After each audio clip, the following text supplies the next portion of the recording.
Oh man, let's talk about the Age of Heroes in Game of Thrones. Because wow, it's one of the coolest, most legendary parts of Westeros' past that still affects everything we see in the shows today. Like seriously, this era isn't just some dusty old backstory. It's where prophecy, power, and legacy were born. So picture this. Around 10,000 years before Jon Snow brooded his way through the Wall, Westeros was a wild, brutal place. The first men had just made peace with the Children of the Forest. Yeah, those magical little forest beings at the Isle of Faces. And even though they weren't at full-on war anymore, the peace was shaky. The continent was packed with way more kingdoms than the 7 we know now. Everyone was fighting for land. The Starks, Boltons, Gardeners, Barrow Kings, all battling for control, like Game of Thrones on steroids. Then boom, the long night hits. Imagine winter that just doesn't end. Total darkness.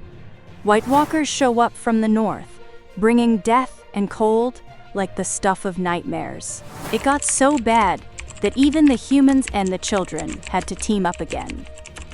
And out of that chaos comes this epic figure, the last hero. His journey is wild, loses all his friends, battles through the frozen lands alone, and somehow pulls it together to fight back with the children's help. That's how the Battle for the Dawn happens. The big final push that ends the long night.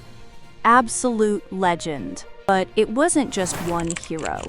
The Age of Heroes gave us so many figures that still matter. Like Bran the Builder, the dude who supposedly built the Wall and Winterfell. Or Lan the Clever, who tricked his way into Casterly Rock and started House Lannister. Then there's the Winged Knight, Florian the Fool. These people weren't just legends, they made Westeros what it is. Their stories got passed down and basically became the identities of noble houses. And here's the crazy part. Their influence is all over Game of Thrones and House of the Dragon. Jon Snow, Bran Stark, Daenerys, their struggles totally echo these old heroes. Even in House of the Dragon, Viserys is stressing about the prophecy of another long night, and it's driving the choices he and Rhaenyra make. So yeah, that ancient past? It's still alive. At the end of the day, the Age of Heroes is more than myth. It's the foundation of everything in Westeros. Legends aren't just stories there. They shape what's real.